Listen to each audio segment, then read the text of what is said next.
All right, welcome back to my mom's basement, ladies and gentlemen. I am down in Tampa. The weather's getting nicer, the birds are chirping, and the Limp Bizkit is blasting. It can only mean one thing. It is WrestleMania week.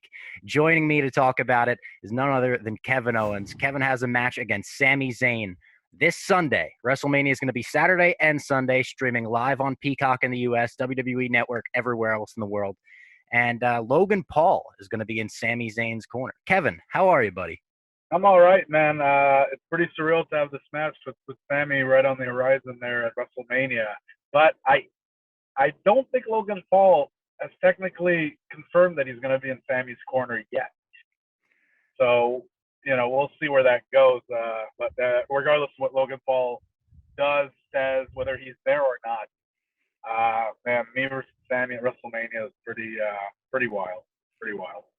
I saw you tweet and you said that you've wrestled Sammy, hundreds of times and you might wrestle him hundreds more, but this Sunday is going to be as meaningful as it's ever been. Has it really set in yet that like you and Sammy are really doing this at WrestleMania?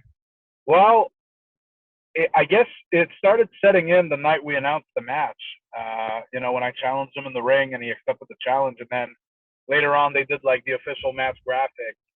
Later in the episode, and that was pretty wild because we've wrestled each other, like I said in that tweet, hundreds of times. Like, and when I say hundreds, it's probably closer to 1,000 than it is to like 500. You know what I mean? By the point where it's been, if you count all our matches for the last 20 years, all over the independents, in WWE, all over the world, man, and not just singles matches, obviously, but any kind of match we're involved in together. We're close to 1,000, I bet, and we've done it at WrestleMania. We had the seven-way, I think it was seven, the ladder match, and then we did the tag team match together against Daniel Bryan and Shane McMahon. So we've experienced WrestleMania together before, but not like this. Like a singles match at WrestleMania is always pretty rare in a way. They're usually reserved those big singles matches for like the main title. Guys that haven't been in the ring for 7 or 8 years, just having to come back, and why not put them in a singles match. But so to get a singles match at WrestleMania any year is pretty special. But this year with Sammy, it's on another level, man. What do you remember about the first match that you and Sammy ever had against each other, just one on one? So one on one, I remember it was in November of 2003. It was at IWS in Laval, which is Sammy's hometown. Anyway, I don't know what happened there. Fork of the tongue. Ramy, who's that? So we had we like threw everything at the wall because we thought it might be our only match against each other one on one, because at the time I was wrestling under my trainer was Jacques Rougeau, the Mountie. And back then, the way he would run his wrestling school and his wrestling company is he would have shows only like every 3 or 4 months. But there would be an arenas in front of like 2,000 people, which back home in Quebec was unheard of. All the independents at the time would draw maybe 100, 150 people at most. Those were the good ones. So, but you could wrestle every weekend if you did that and get some experience. But that's not how the Mountie, in his wisdom, saw things. He wanted us to be exclusive to his wrestling company, which, by the way, we wrestled for free. We actually paid him to wrestle for it, technically, because we had to pay to be part of his wrestling school, and only his trainees would get on the shows. So, but after a while, like after 3 years of doing that, he decided not to run shows anymore because I think he was having maybe health issues or something. So then he allowed us to start wrestling anywhere we wanted. And man, did I go wild. Like I was wrestling every weekend, multiple times every weekend. It was a blast. And then 2 months later, he decided, okay, that's it. You guys are done wrestling all over the place, because I spoke with WWE. They're coming to the Bell Center soon in Montreal. And when they do, two of my guys are going to get a tryout match, and it's going to be you, Kevin, and this other guy, Eric. But in exchange, of stop wrestling all over, because I don't want the other wrestling companies to use that as publicity, like, future WWE wrestlers. Like his mind was so warped. And then also, he wanted us to sign a contract with him so that he would become our agent and would take 15% of whatever contract we signed with WWE. For like forever. Anyway, it was ridiculous. It's a nice deal for him. Yeah. So then So then I had this like Sophie's Choice moment. You know, for me it was really like, I remember it's so funny to talk about it now because it's ultimately 20 years later, it's so silly. But at the time, man, it was such a heart wrenching decision to either keep wrestling with my friends on the indies every week or like, you know, the illustrious WWE tryout that in my head, there's no way I can get without him. And that's something he would tell us, like, without me, you're never going to have any contact with WWE, blah, blah, blah. So then I thought that, so he put he put his foot down. He's like, that's it. You guys are done wrestling. I'm like, okay, can I just do this one more match? It's on Saturday. They've already advertised it. I don't want to screw up the company. And it's against this guy. I really want to wrestle, please. He's like, fine. One more match. And then the next day, you're done. I'm like, okay. So then I had the match with Sami, and we went, all out because we thought it was our last one. And the next day, he Rougeau called me to talk to me about, okay, so here's how things are gonna work. And I told him, look, I don't think I can stop wrestling everywhere. It's too much fun. Like, I had so much fun with this guy. I don't think I can do it. And it doesn't hurt you to keep me. Like, I need experience. I'm just gonna get better so that once this tryout comes, I'll be better. I'll make you look good because I'm your trainee. It's all gonna be better. And he's like, no, you have to stop. Either you stop wrestling everywhere else, or I'm taking this tryout away from you, and you're done with my wrestling school, and you're done with my wrestling company. He's telling this to like a 17-year-old kid, by the way, or 19 maybe. Anyway, I'm like, and I'm like, okay, can I just think about it for a second? And he goes, nope, you already made your decision, and he hung up on me. A 50-year-old man. Anyway, and that was it. I haven't spoken to him since. That was in November of 2003. And you know what? I got WWE without him. Yeah, you did. And look at the full circle, like, entire I thing. know. Here you I thought go, about one-on-one with that Sami. ago, dude, because I was talking to a friend of mine about that, and yeah, that match with Sami, the first match, is what led to me not leaving the independent scene, which then led to, God, hundreds and hundreds more matches against them. But ultimately, all of that led us to where we are now, which is WrestleMania in a few days. So it is, when you look at the whole story, something, man. It's crazy. Out of the hundreds that you've had, do you have one that comes to mind as a favorite? Yeah, so Battleground in WWE is a clear favorite for me because it's underrated, but it's also really appreciated. So people will go back, and I'll get it every week, where they'll randomly go back and watch that match and be like, man, I forgot how good that match was. And I think the reason this match is not hailed as one of the best matches in WWE is simply because the day after it was done, everybody just moved on. But like, I want to say if two other people had the same match, basically, depending who they were, people would have been talking, like commentators would have been talking about this match last Sunday, a match for the ages, blah, blah, blah. And we didn't get that treatment. But it's kind of cool because we still get people going, man, how does this match not get talked about more? Yeah. And, man, like personally, I have so like that. I remember I'm not the kind of guy who comes to the curtain after a match, whether I did good or bad. I'm not the kind of guy to, let it show. But man, I couldn't help it. Like when I got through the curtain and it was just Gorilla, I just screamed several expletives because I was just so pumped. And Vince was standing up all like, pretty pumped himself. So that was a special one. And then Steen Wolf at PWG, the ladder match. And man, honestly, there's so many. There's so many that very few people have probably seen from Quebec Indies and stuff like that. But yeah, that stuff all comes back to mind when we think about the one we're about to do. Now, what about like the funniest moments that you guys have shared in the ring together, whether you were facing off against one another, whether you're tag team partners? I mean, like you said, hundreds of matches. You've probably spent hours in the ring together. Do you have a funniest moment that comes to mind? Yeah. So the one that I remember the most is we had a tag match against. It was me and someone against him and somebody else, and it was in a huge arena in Laval, again his hometown, but there was maybe 40 people there. It was ridiculous, and maybe a bit more, whatever, 100. The point is, it was like a 6,000 seat arena, a couple hundred people there at most.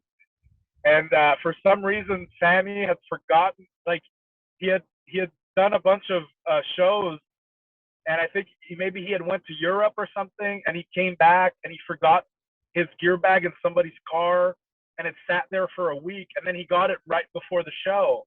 But of course, the gear hadn't been washed in like 2 weeks, 3 weeks maybe. It had sat in the car in the heat. So, man, when he opened this bag, it was awful. Oh Awful. man. He had no other gear, so you had to wear that. And then one of the guys involved in the match, his name was Wonder Fred. Wonder Fred, great guy, really good wrestler too. And he was, I believe, he was on. He was on. I think he was on Sammy's team. Anyway, Fred had always had like really strong reactions to smells, or if he ate something he didn't like, he was a germaphobe, all kinds of stuff. So man, at one point I remember that my partner, like, Snapmare Sammy puts a rest hold on him, and I'm looking across the ring, and Fred is just dry heaving, trying not to throw up, just from the smell of Sammy's gear. That was a pretty funny one. There's other ones, but that one is the one I always remember. Um, yeah, that's a good one. That's hysterical. Like you said, you've competed with him and against him at WrestleMania. This actually isn't the first time that you get to experience WrestleMania with him. So I'd love to go through your WrestleMania journey now. We'll go through each year that you've been on WrestleMania, KO Mania, as you call it, this being KO Mania 5. We'll start with WrestleMania 32. It was the seven-way ladder match for the IC title. Like you said, you remembered that correctly. It was 7 competitors. You and Sami had some highlight moments of that where, the ring would clear, you guys would get in together. You took some crazy spots like onto the ladder and that made everyone go wild. What do you remember about that first WrestleMania experience? Was walking out onto that stage everything you imagined? Yeah, I was gonna say there's two things I specifically remember from that night. So, well, three. Um, First was the goosebumps I got when the video package that starts the show aired.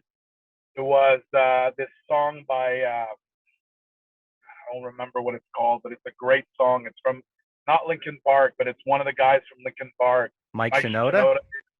Yeah, and it's a pretty popular song. I just the title escapes me at this moment, but it was really good. Like the way the package, like video packages, WWE is unmatched at that stuff, right? Yeah. And really pumped me up.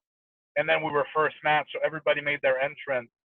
Sammy got a huge reaction, which I was pumped for. And then I was last. And man, I don't toot my own horn a lot. I try not to because I don't like that in people.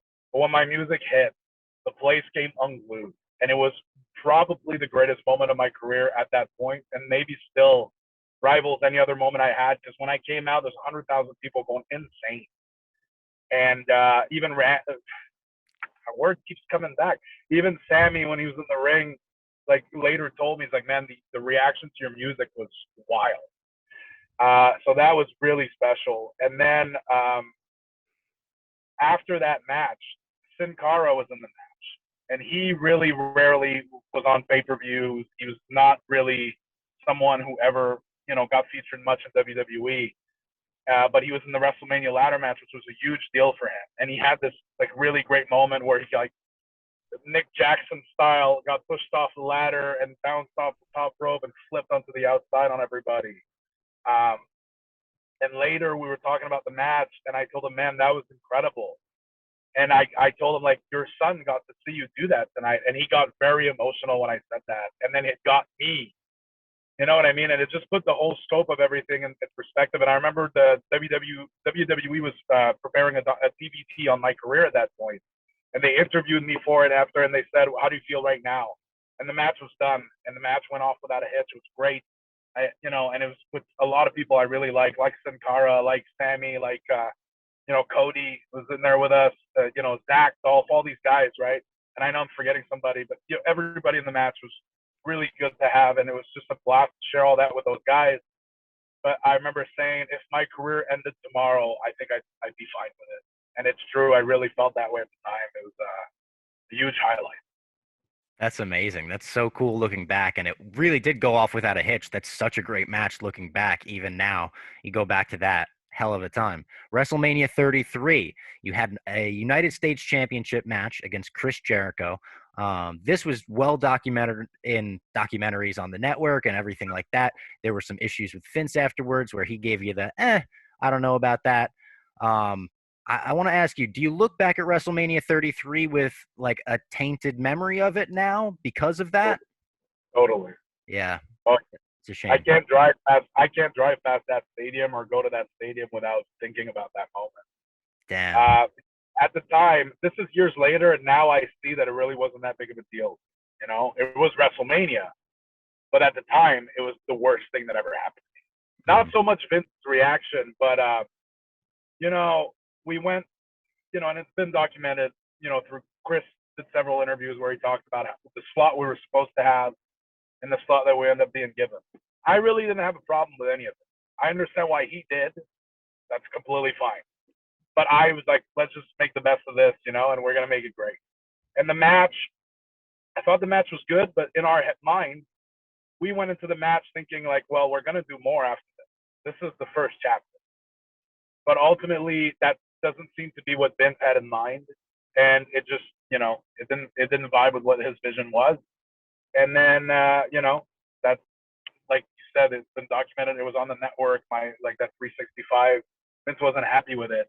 But you know, Vince and I had a lot of dialogue about that after, which obviously you don't see in the documentary, right? So it wasn't as you know, as dark and depressing as it came off in that moment. It was just kind of an opportunity to kind of like have to, you know, okay, go back to the drawing board, and now we have to build from here positively. But that whole year was a bit rocky for me, man. After WrestleMania, like I went into this feud with AJ, which I don't think was that good, to be honest. I think we could have done better. Then I went into the thing with Shane, which was cool, and I beat Vince up, and you know, on SmackDown. That was wild.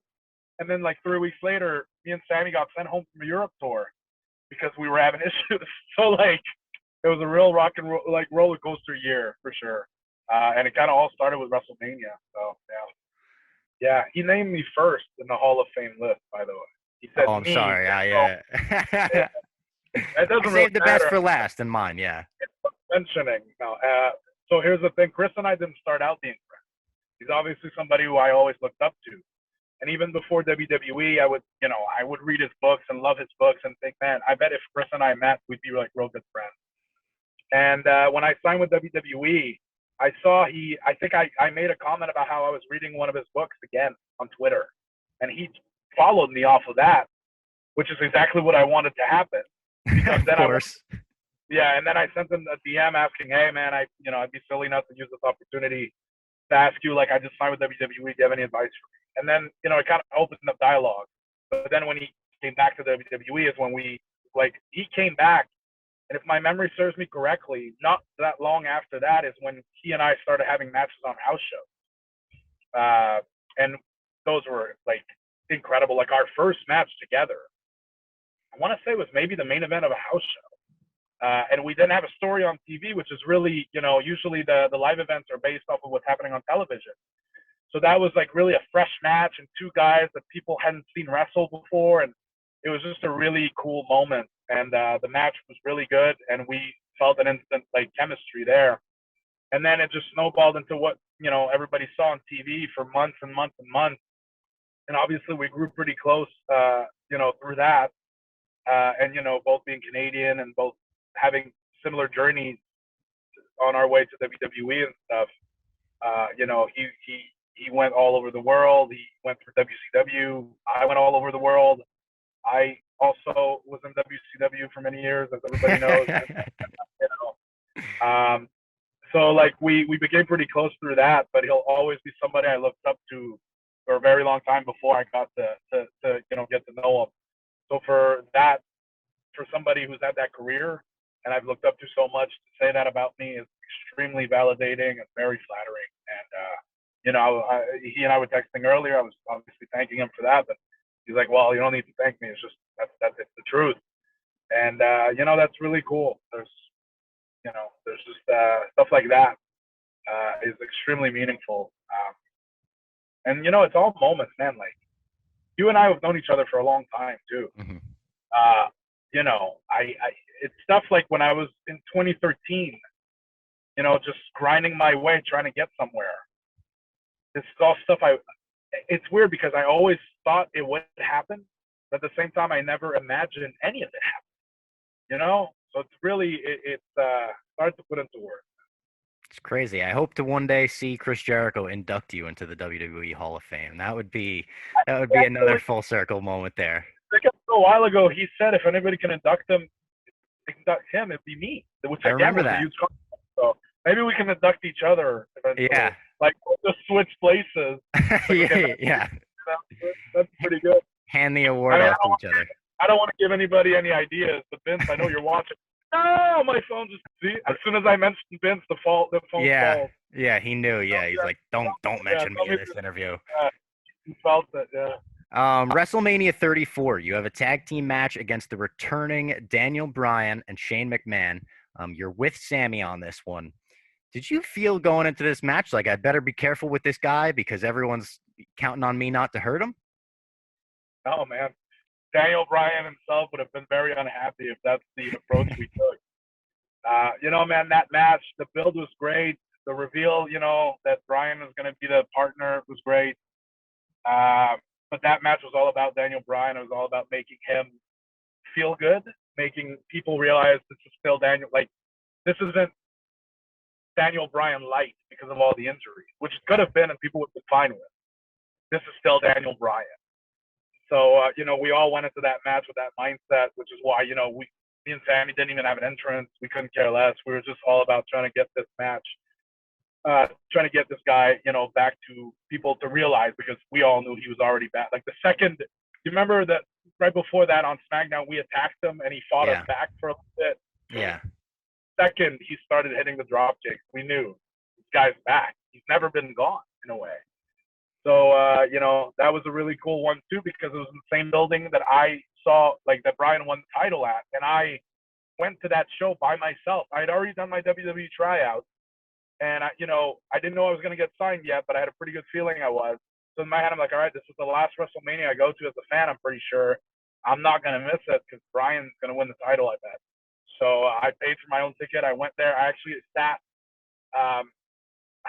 right next to a fan that had watched me on the Indies. His name is Derek. He and I keep in touch to this day.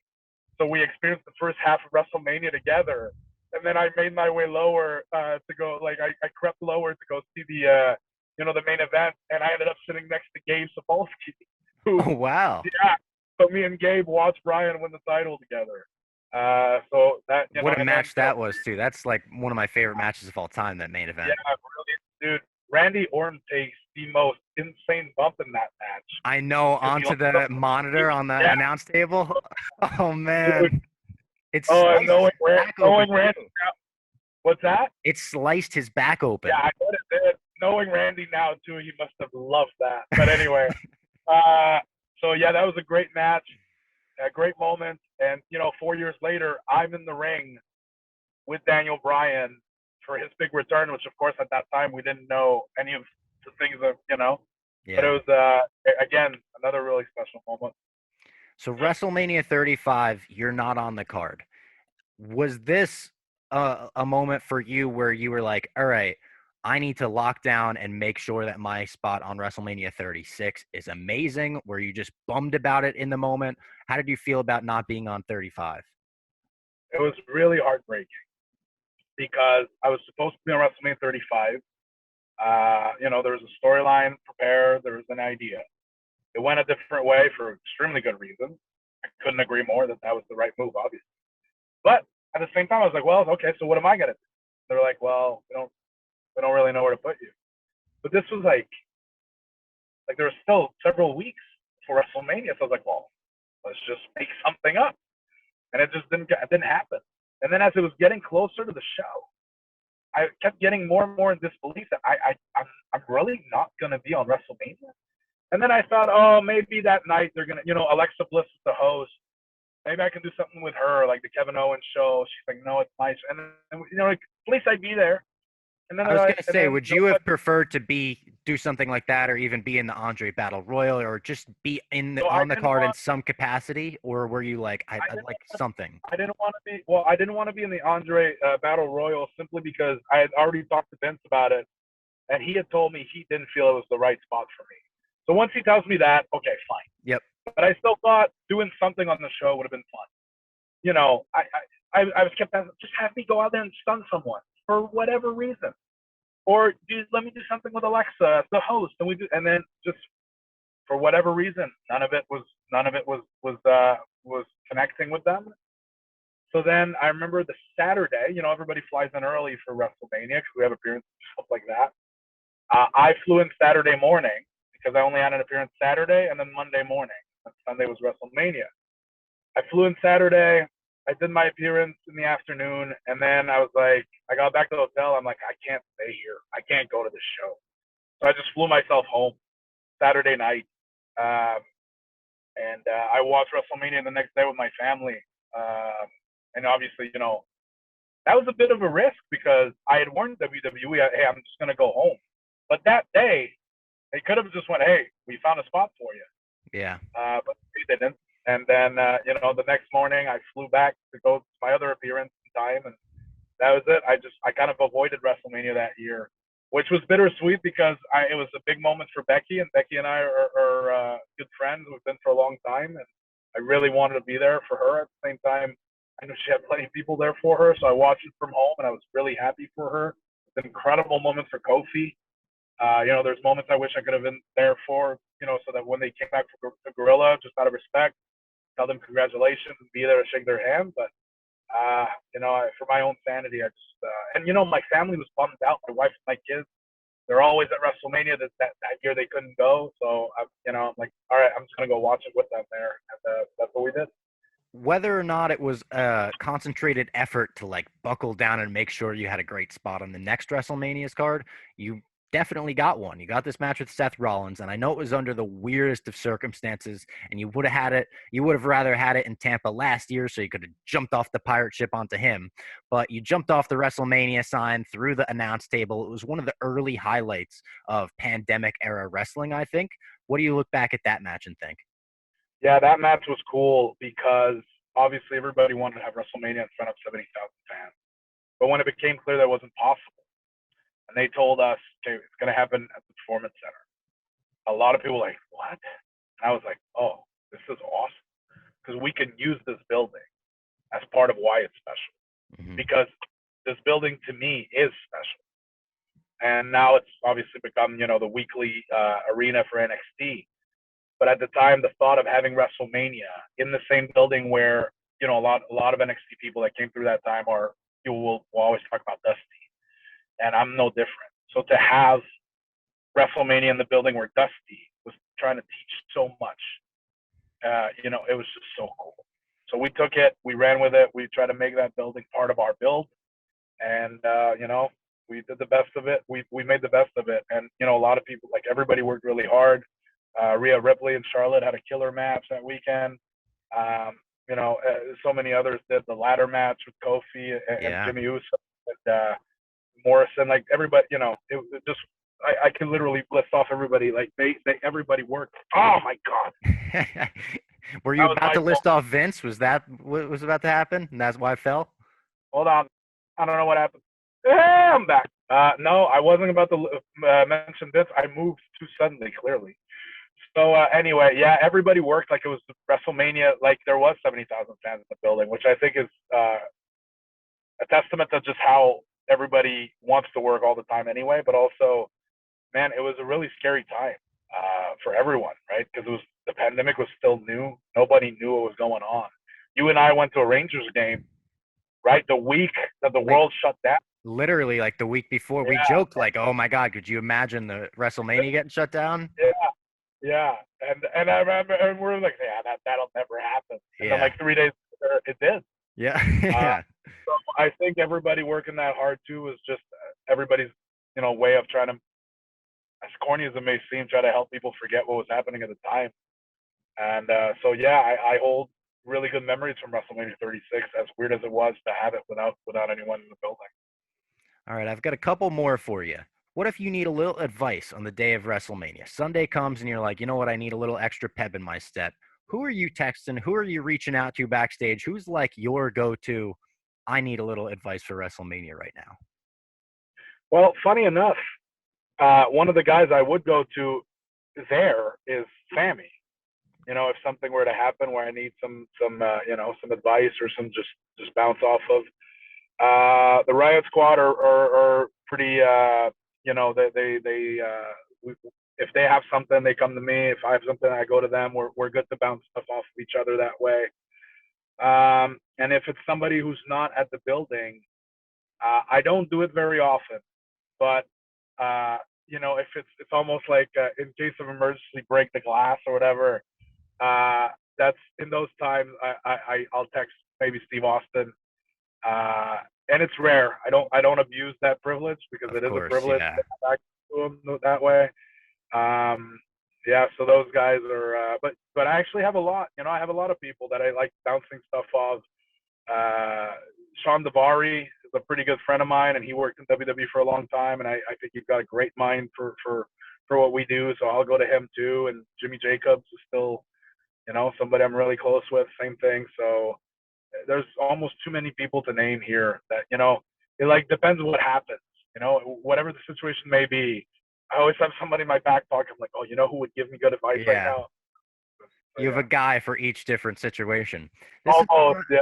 one I've never asked you before. What's your favorite thing you've ever added to a match on the fly? Something that wasn't called and something that you went out there, you said, let's do this, or something that maybe even happened that you thought made a match better?